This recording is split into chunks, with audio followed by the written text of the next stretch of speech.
Dia, boa tarde, boa noite. Sejam bem-vindos ao Direito para Todos.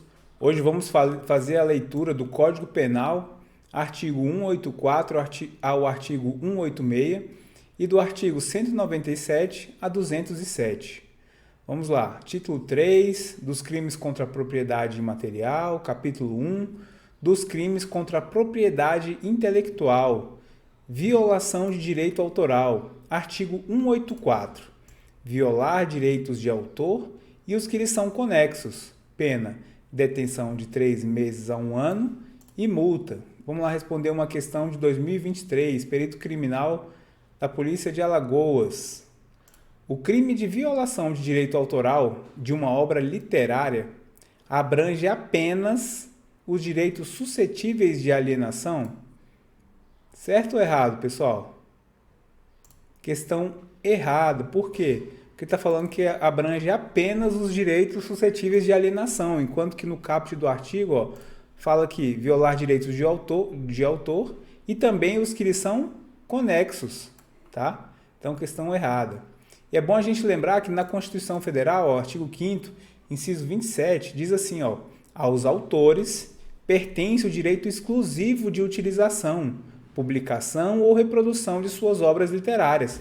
Ou seja, quem viola isso aí acaba cometendo um crime previsto no artigo 184 do Código Penal. E esse direito exclusivo é transmissível aos herdeiros pelo tempo que a lei fixar. E é bom a gente lembrar também que esse tipo penal aqui do artigo 184, do caput do artigo 184, para caracterizar esse crime, não precisa ter objetivo de lucro. Basta que o autor apenas viole os direitos de autor. Tá? Se violou o direito de autor, mesmo sem objetivo de lucro, já incide nesse tipo penal aqui previsto no caput do artigo 184. Tá bom? Vamos continuar lendo aqui o parágrafo 1º. Se a violação consistir em reprodução total ou parcial, com o intuito de lucro, o lucro direto ou indireto, por qualquer meio ou processo de obra intelectual, interpretação, execução ou fonograma, sem autorização expressa do autor, do artista, intérprete ou executante, do produtor, conforme o caso, ou de quem os represente. É bom a gente ressaltar o seguinte aqui, pessoal, que no parágrafo 1º, para caracterizar esse crime aqui do parágrafo 1º, é necessário haver uma reprodução com o intuito de lucro e sem expressa autorização do autor. Porque se tiver autorização expressa do autor, não vai incidir nesse tipo penal. Tá ok? Não haverá crime. Tá bom? Então vamos lá. Pena, reclusão de 2 a 4 anos e multa. Parágrafo 2º. Na mesma pena do parágrafo 1º, essa pena aqui, reclusão de 2 a 4 anos e multa, na mesma pena incorre quem? Com o intuito de lucro também, direto ou indireto, ele faz o quê? Distribui, vende, expõe à venda, aluga, introduz no país, adquire, oculta, tem em depósito o quê? Original ou cópia de obra intelectual ou fonograma reproduzido com violação do direito de autor, do direito de artista, intérprete ou executante ou do direito do produtor de fonograma, ou ainda aluga original ou cópia de obra intelectual ou fonograma sem a expressa autorização dos titulares dos direitos ou de quem os representa. Tá ok? Vamos lá, vamos fazer uma questão aqui de 2017, promotor de justiça, que tem tudo a ver com esse artigo, com esse parágrafo 2º aqui, A simples exposição à venda de cópias não autorizadas de filmes sob a forma de DVD constitui o quê? Se a pessoa coloca simplesmente DVD para vender lá, constitui qual crime? Crime contra a propriedade intelectual aqui, no parágrafo 2º. Na mesma pena incorre quem? Com o objetivo de lucro, está vendendo, aquele que distribui DVD pirata, que vende DVD pirata, que expõe à venda o DVD pirata. Entende, pessoal? Então, vender DVD pirata constitui crime contra a propriedade imaterial. Vamos lá, parágrafo 3º. Se a violação consistir no oferecimento ao público, ó, a pessoa está aqui nesse parágrafo terceiro, ela está oferecendo ao público, mediante cabo, fibra ótica, satélite, ondas ou qualquer outro sistema que permita ao usuário realizar a seleção da obra ou produção para recebê-la em um tempo e lugar previamente determinados por quem formula a demanda com o intuito de lucro, direto ou indireto, sem autorização expressa, conforme o caso, do autor, do artista, do intérprete ou executante, do produtor de fonograma ou de quem os represente. Pena, reclusão de 2 a 4 anos e multa. Parágrafo 4º. O disposto nos parágrafos 1º, 2º e 3º não se aplica quando tratar de exceção ou limitação ao direito de autor, ou os que lhes são conexos, em conformidade com o previsto na Lei 9610 de 98, nem a cópia de obra intelectual ou fonograma em um só exemplar para uso privado do copista, sem intuito de lucro direto ou indireto. Vamos lá. Artigo 185 revogado, artigo 186. Procede-se mediante os crimes aqui previstos, eles se procedem mediante 1. Queixa nos crimes previstos no caput do artigo 184. 2. Mediante ação penal pública incondicionada nos crimes previstos nos parágrafos 1º e 2º do artigo 184. 3. Ação penal pública incondicionada nos crimes cometidos em desfavor de entidades de direito público, autarquia, empresa pública, sociedade de economia mista ou fundação instituída pelo poder público. E, por fim, 4. Procede-se mediante ação penal pública condicionada à representação nos crimes previstos no parágrafo 3º do artigo 184. Para facilitar esse artigo 186 aqui, pessoal, eu fiz um mapa mental para ficar melhor a compreensão. Como é que esse artigo 186 quis dizer? Ele quis dizer o seguinte, ó, que aqui nos crimes contra a propriedade intelectual e imaterial, em especial no crime de violação de direito autoral, nós temos o caput, o parágrafo 1º, 2º e o 3º. Aí ele diz que aqui no caput, que é o tipo penal de violar direitos de autor, somente se procede mediante queixa. No parágrafo 1º, que diz que aquele que reproduz com intuito de lucro e sem autorização expressa do autor, só vai se proceder mediante ação penal pública incondicionada. No parágrafo 2º também, que é aquele que distribui com intuito de lucro, que vende DVD pirata, somente vai se proceder mediante ação penal pública incondicionada. E no parágrafo 3º, fala que sobre aquele que oferece mediante cabo, fibra ótica, satélite, sem expressa autorização também, neste caso, só vai se proceder mediante ação penal pública condicionada à representação. Tá, pessoal? É bom fixar esse quadrinho aqui para que não caia em pegadinhas nas provas aí. Esperamos ter auxiliado na compreensão, pessoal. Um abraço e até a próxima.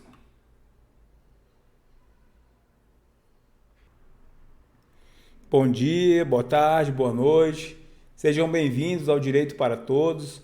Hoje vamos fazer a leitura do Código Penal, artigo 197 a 207, capítulo 4, dos crimes contra a organização do trabalho, atentado contra a liberdade de trabalho, artigo 197, constranger alguém mediante violência ou grave ameaça, 1.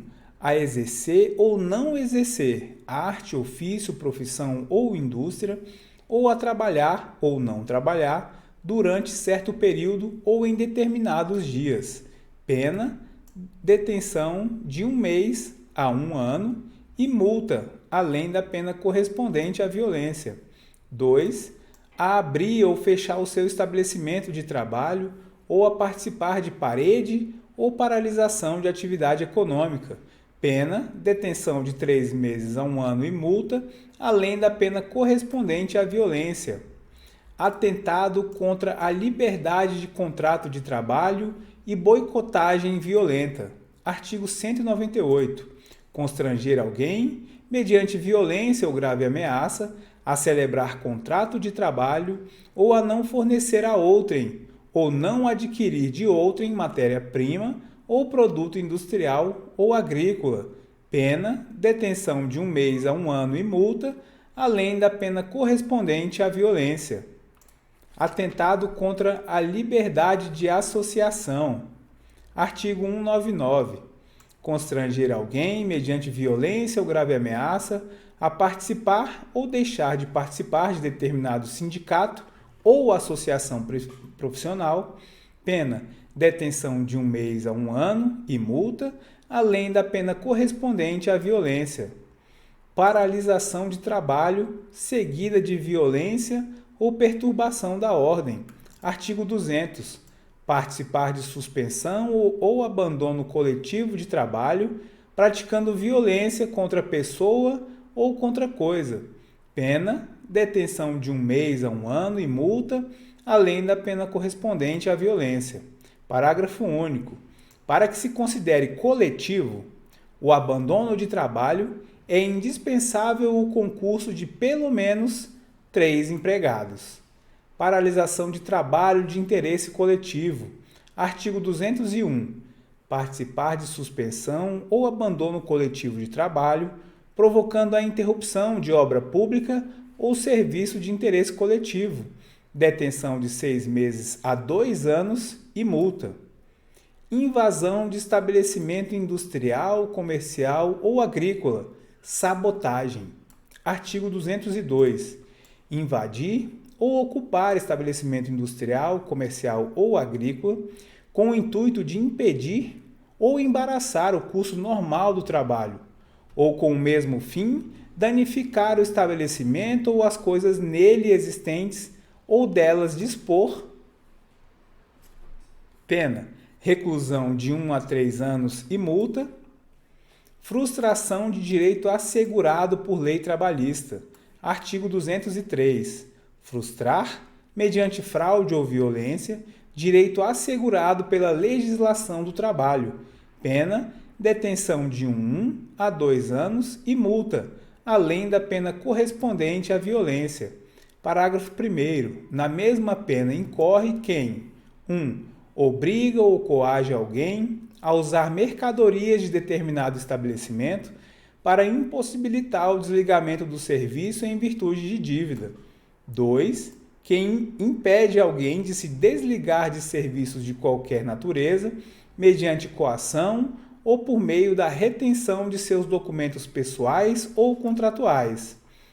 Parágrafo 2º.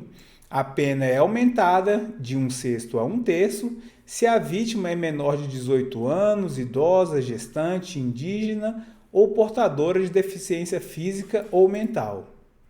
Frustração de lei sobre a nacionalização do trabalho. Artigo 204. Frustrar, mediante fraude ou violência, obrigação legal relativa à nacionalização do trabalho. Pena, detenção de 1 mês a 1 ano e multa, além da pena correspondente à violência. Exercício de atividade com infração de decisão administrativa. Artigo 205. Exercer atividade de que está impedido por decisão administrativa.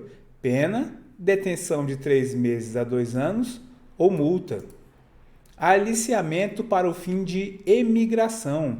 Artigo 206. Recrutar trabalhadores mediante fraude com o fim de levá-los para território estrangeiro. Pena, detenção de 1 a 3 anos e multa. Aliciamento de trabalhadores de um local para outro do território nacional. Artigo 207. Aliciar trabalhadores com o fim de levá-los de uma para outra localidade do território nacional. Pena, detenção de 1 a 3 anos e multa. Parágrafo 1º. Incorre na mesma pena quem recrutar trabalhadores fora da localidade de execução do trabalho dentro do território nacional, mediante fraude ou cobrança de qualquer quantia do trabalhador, ou ainda não assegurar condições do seu retorno ao local de origem. Parágrafo 2º. A pena é aumentada de 1/6 a 1/3 se a vítima é menor de 18 anos, idosa, gestante, indígena ou portadoras de deficiência física ou mental. Chegamos ao fim, esperamos ter auxiliado na compreensão. Um abraço e até o próximo vídeo.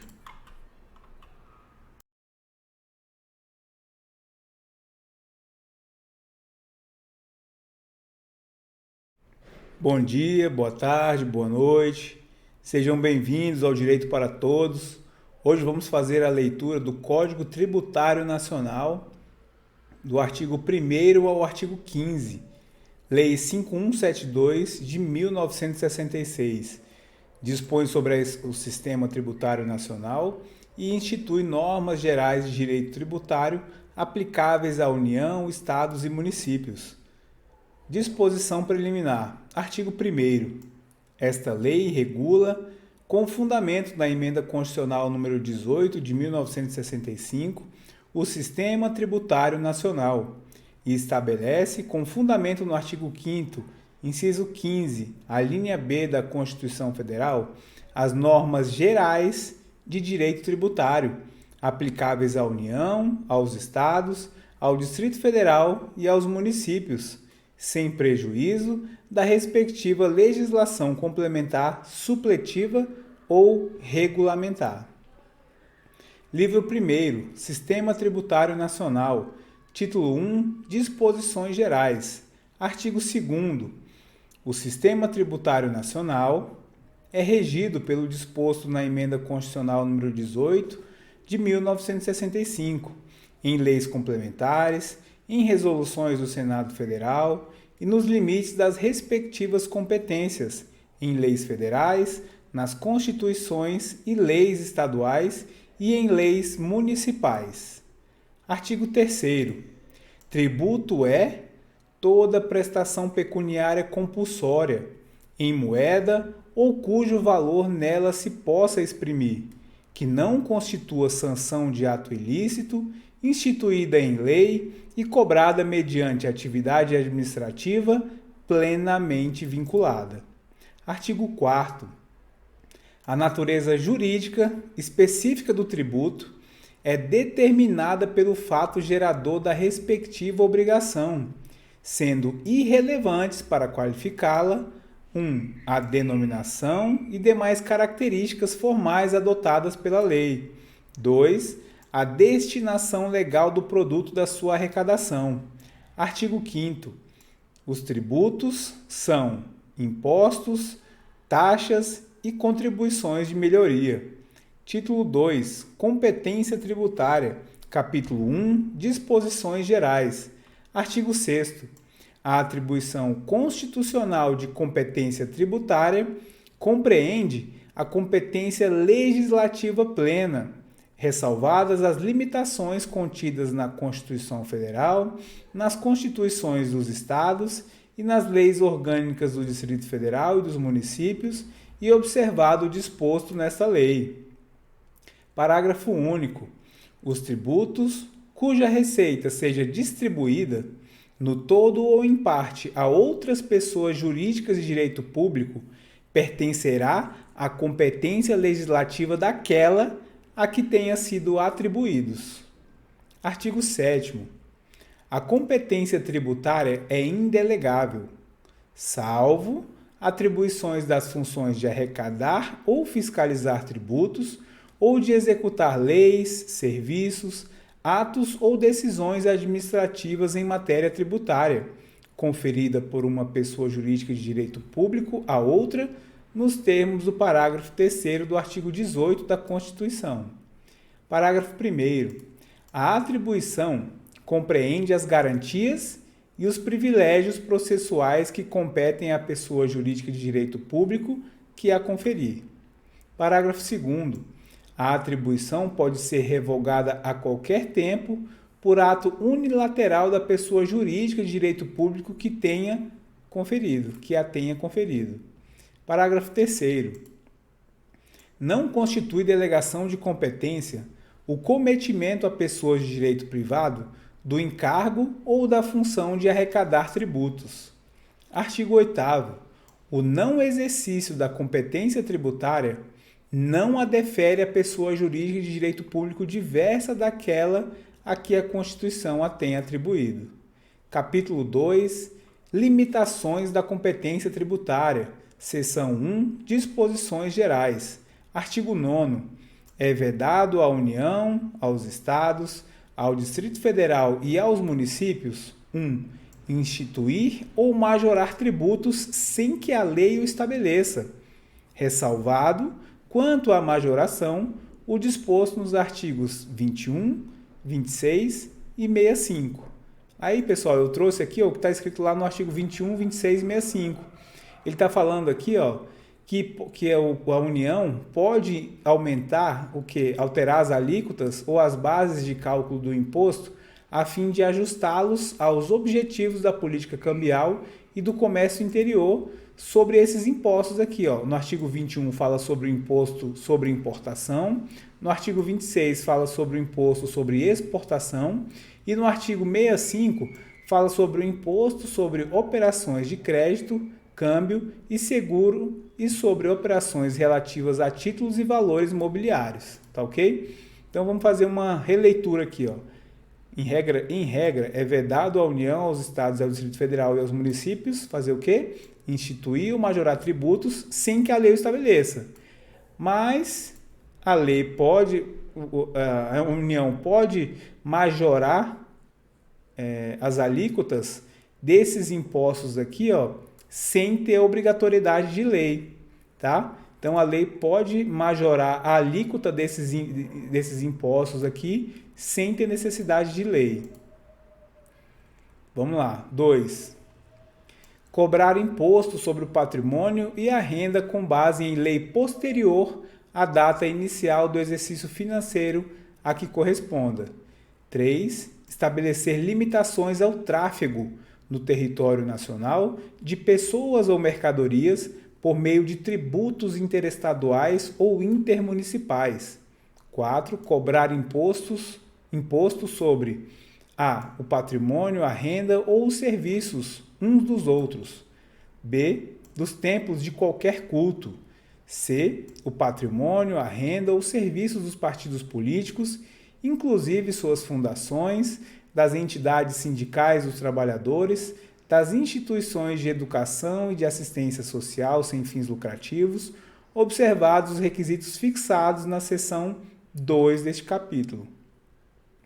D. Sobre o papel destinado exclusivamente à impressão de jornais, periódicos e livros. Parágrafo 1º.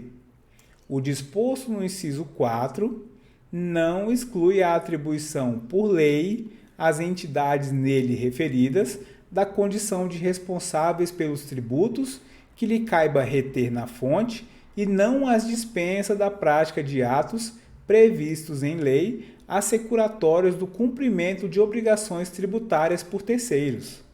Parágrafo 2º. O disposto na linha A do inciso 4 aplica-se exclusivamente aos serviços próprios das pessoas jurídicas de direito público a que se refere esse artigo e inerentes aos seus objetivos. Artigo 10. É vedado à União instituir tributo que não seja uniforme em todo o território nacional, ou que importe distinção ou preferência em favor de determinado estado ou município. Artigo 11. É vedado aos estados, ao Distrito Federal e aos municípios estabelecer diferença tributária entre bens de qualquer natureza em razão de sua procedência ou do seu destino. Seção 2. Disposições especiais. Artigo 12. O disposto na linha A do inciso 4 do artigo 9º, observado o disposto nos seus parágrafos 1º e 2º, é extensivo às autarquias criadas pela União, pelos estados, pelo Distrito Federal e pelos municípios, tão somente no que se refere ao patrimônio, à renda ou aos serviços vinculados às suas finalidades essenciais ou delas decorrentes. Artigo 13. O disposto na linha A do inciso 4 do artigo 9º não se aplica aos serviços públicos concedidos, cujo tratamento tributário é estabelecido pelo poder concedente, no que se refere aos tributos de sua competência, ressalvado o que dispõe o parágrafo único. Parágrafo único. Mediante lei especial e tendo em vista o interesse comum, a União pode instituir isenção de tributos federais, estaduais e municipais para os serviços públicos que conceder, observado o disposto no parágrafo 1º do artigo 9º. Artigo 14. O disposto na alínea C do inciso 4 do artigo 9º é subordinado à observância dos seguintes requisitos pelas entidades nele referidas. 1. Não distribuírem qualquer parcela de seu patrimônio ou de suas rendas a qualquer título. 2. Aplicarem integralmente no país os seus recursos na manutenção dos seus objetivos institucionais. 3.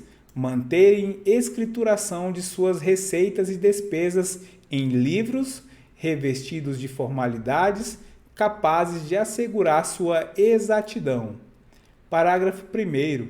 Na falta de cumprimento do disposto nesse artigo, ou no parágrafo 1º do artigo 9º, a autoridade competente pode suspender a aplicação do benefício.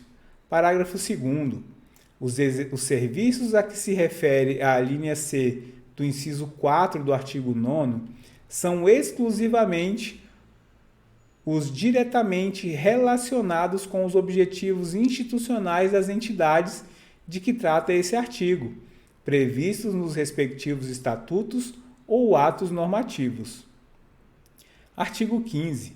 Somente a União, nos seguintes casos excepcionais, pode instituir empréstimos compulsórios. 1. Guerra externa ou sua iminência. 2.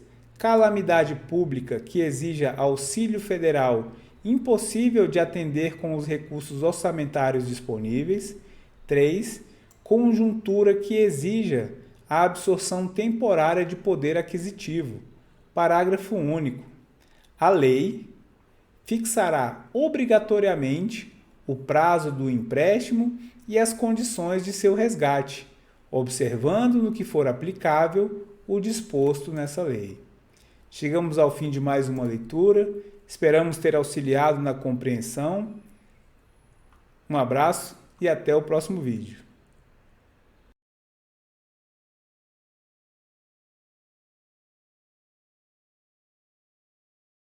Bom dia, boa tarde, boa noite. Sejam bem-vindos ao Direito para Todos. Hoje vamos fazer a leitura do Código Tributário Nacional, do artigo 96 a 112. Livro 2º, Normas Gerais de Direito Tributário, título 1, Legislação Tributária, capítulo 1, Disposições Gerais, seção 1, Disposição Preliminar.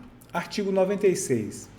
A expressão legislação tributária compreende as leis, os tratados e as convenções internacionais, os decretos e as normas complementares que versem, no todo ou em parte, sobre tributos e relações jurídicas a eles pertinentes. Seção 2. Leis, tratados e convenções internacionais e decretos. Artigo 97. Somente a lei pode estabelecer 1. A instituição de tributos ou a sua extinção. 2. A majoração de tributos ou sua redução, ressalvado o disposto nos artigos 21, 26, 39, 57 e 65. 3. A definição do fato gerador da obrigação tributária principal, ressalvado o disposto no inciso 1 do parágrafo 3º do artigo 52 e do seu sujeito passivo. 4. A fixação de alíquota do tributo e da sua base de cálculo, ressalvado o disposto nos artigos 21, 26, 39, 57 e 65. 5. A cominação de penalidades para as ações ou omissões contrárias a seus dispositivos ou para outras infrações nela definidas. 6.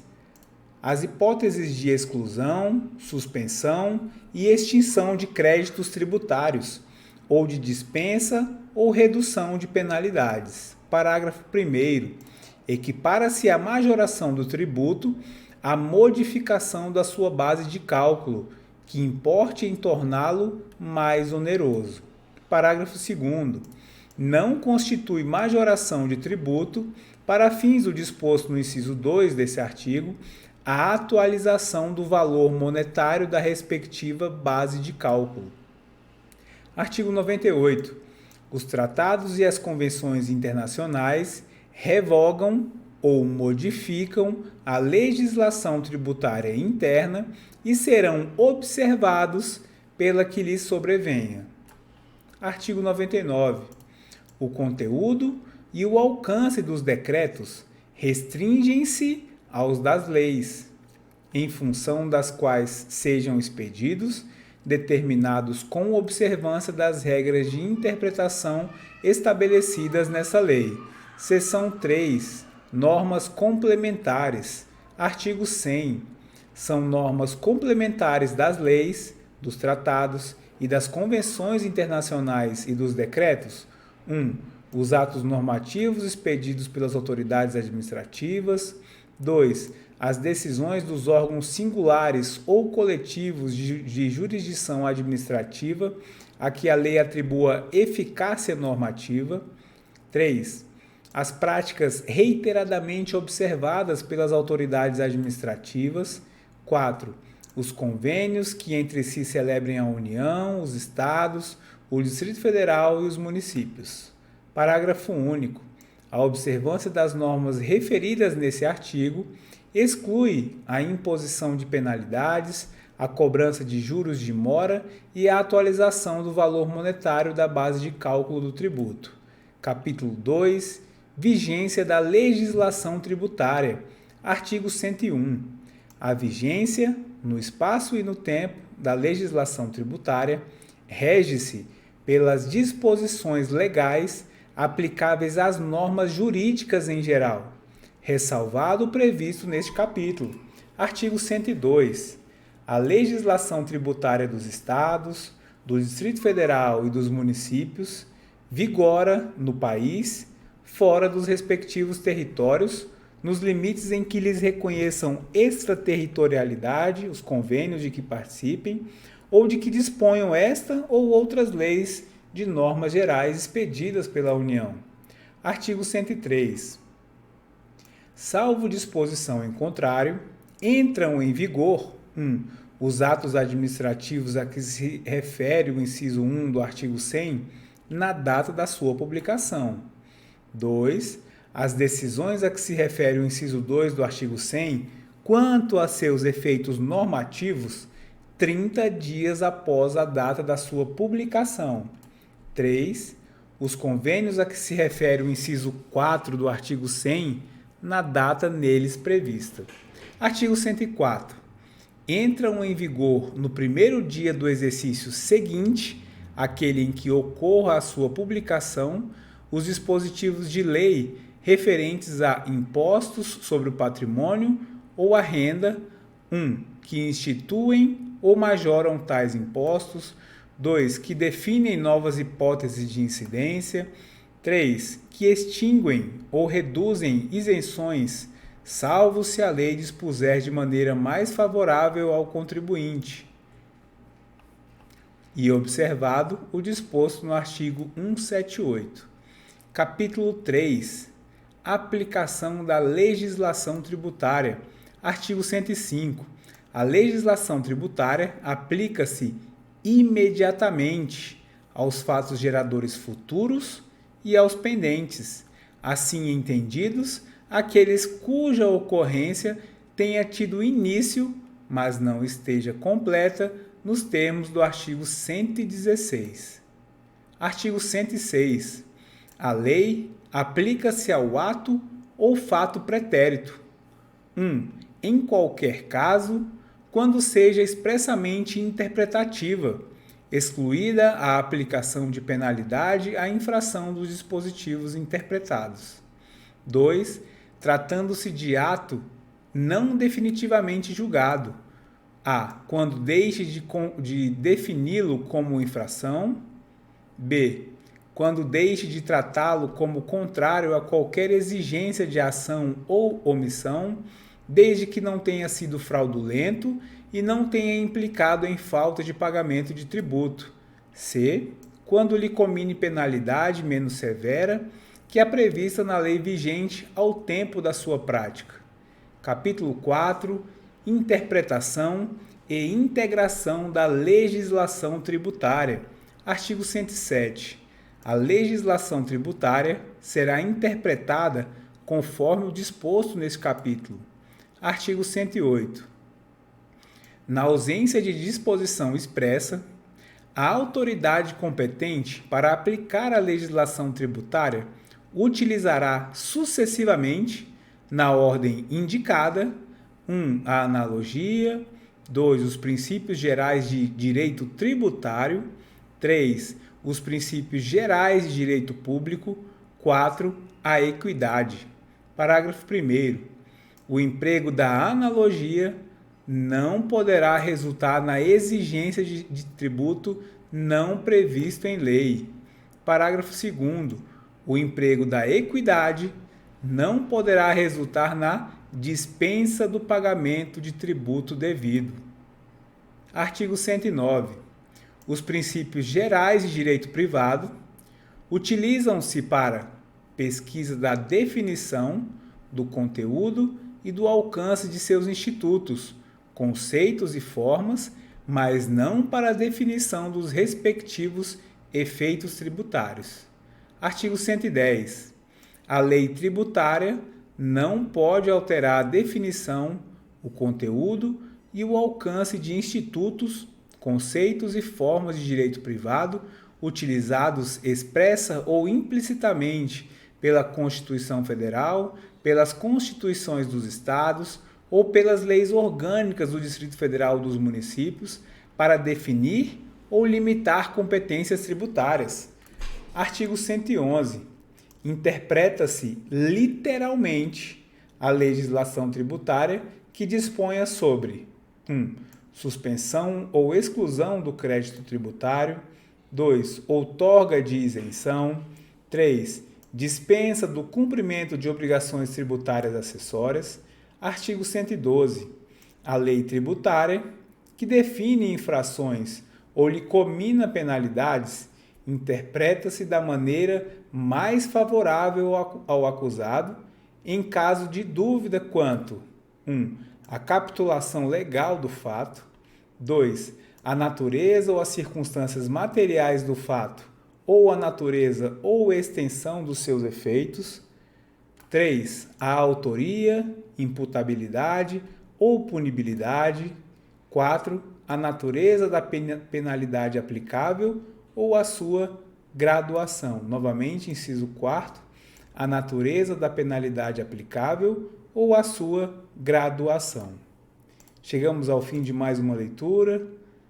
Inscreva-se no canal, deixe o seu like, um abraço e até o próximo vídeo.